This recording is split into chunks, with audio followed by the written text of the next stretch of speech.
Hey guys, welcome to Blending Our Laws. Welcome to my channel. Here I'm going to teach you how to make this beautiful gown, this wrap gown with two steps. So please stay tuned to the end of the tutorial. If you are new to my channel, please click on the subscribe button. If you have not subscribed, please click on the subscribe button. I post video content every week. Please click on the subscribe button and also give my video a thumbs up and drop your comment in the comment section. So this is the fabric I'll be using for the tutorial. It is folded into four. I usually fold my fabric into four whenever I want to cut the back and front bodies. I usually fold my fabric into four. If you are used to my video, you will know that I'll usually cut them together, except on few occasions. So that part that I'm marking with chalk is for zipper allowance, and that place that I hold is for the front bodies. So I'll go ahead and mark the length of my gown. So the gown it has two segments. So the first segment, which is to the upper part of the knee, 5 inches away from the knee upwards, it is 29. So I'll go ahead and add 2 inches to the length, making it 31.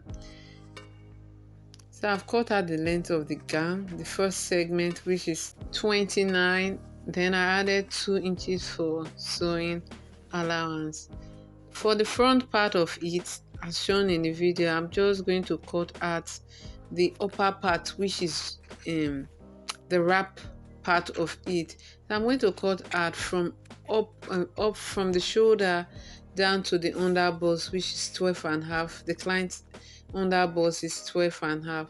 So I'm going to make it 13. I'm going to make it 13. So I'll cut out the 13 from this fabric, just the front part of it. I'm not going to cut the back part of it. Watch the video carefully. You see that it's just the first two pieces that I cut out. I didn't cut out the back. So that's for the upper part of the front. So at the shoulder line, I'm going to mark out my neckline, which is 2.5 inches. You can make it 3 inches, but it shouldn't be wide. So the shoulder measurement is 7 inches. Then I'm going to take away the shoulder slant, which is 1 inches, as shown in the video. So from that 1 inch, I'm going to take the armhole measurement. Then automatically that's our bust line. So that's our chest line. So at that point, I'm going to mark out the shoulder line also at the armhole point. So the next thing to do is to measure the waistline, which is 16, then the hip line, which is 24. So that's what I just finished measuring. Like I told you, that chest where the armhole stop, that's where the chest line is. So at the chest line, I'm going to fix the bust measurement. That is the bust divided by 4, then add 2 inches allowance. You can add 1.5 inch, it all depends on you. So add your sewing allowance and add 1 inch. It all depends on your client, what your client wants. So for the waist, I'm going to take the waist measurement, then also add my dart measurement to the waist measurement, which is 1 inches. Then I'm going to add the sewing allowance also to it, and I'll connect the waistline to meet the bust line. Then at the hip line, I'm going to divide the hip by 4 also, then add the sewing allowance, then connect it with the waist down to the bust. Then at the down part of the gown, I'm going to take the hip measurement also. Whatever measurement you take for the hip, that's what you're going to take for the down part of the gown. So I'll go ahead and do that and connect it to the hip line. So you can see that the shape of the gown is already coming out. So the next thing to do is to shape the neckline.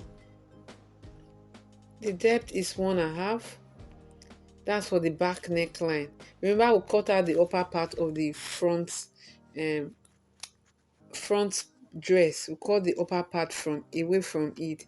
So this is just the back part. So I'll go ahead and cut it off. Before cutting it off, let us shape the back part of the dress, that is the zipper part, so that your zip won't bulge out. At the waist point, you're just going to go in by 1 inch, then you mark the point, then connect it to meet the other part, forming a somehow a curvy shape. Just watch the video, you will understand what I'm trying to say. Just follow the steps in the video.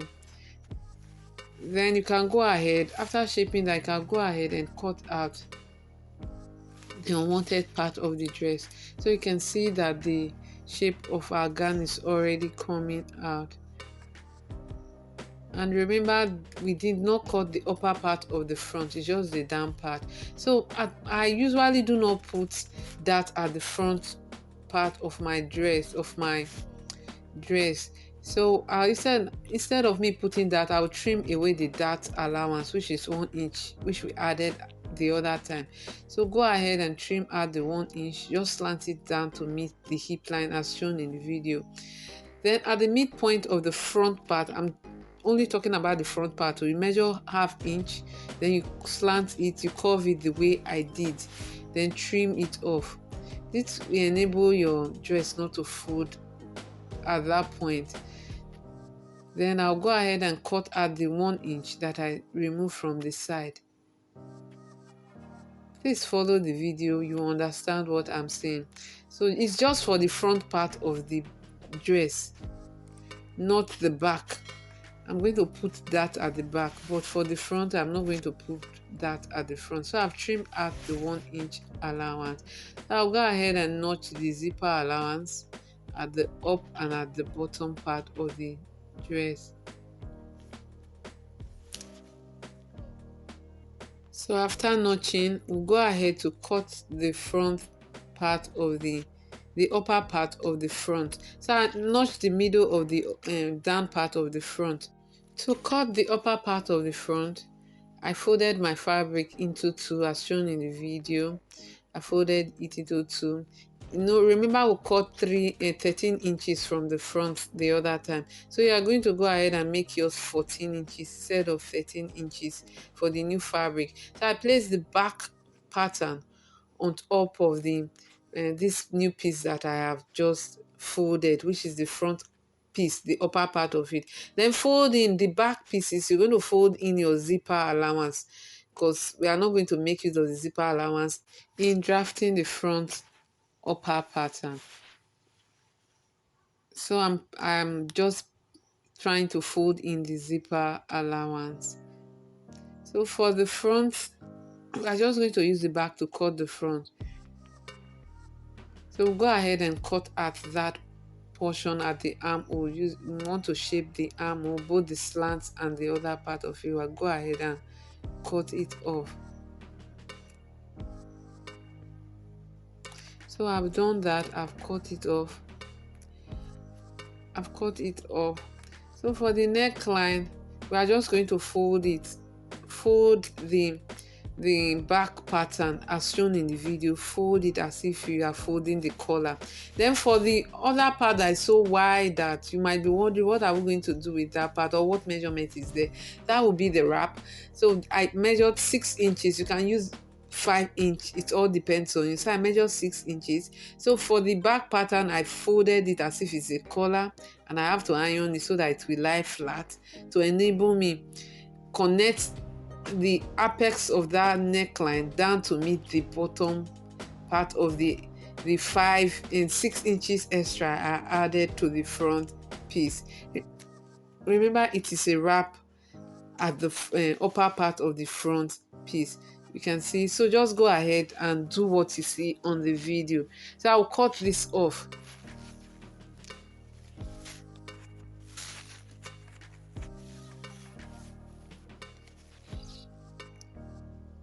You can see that I wrapped top is already coming out. So I'll go ahead and notch that particular place. That's where the 6 inches extension started. So I'll go ahead and notch that place to enable me know where to fix my dart and also connect the wrap together. So I want to use the chalk to mark out the wrong side of the fabric. Since it's difficult for one to know the right and the wrong side of the fabric. So I want to fix my dart now. So at that point where I told you to notch where the 6 inches started from, you just mark your dart from there. Then you can notch that particular place also. So that's where we are going to put the dart.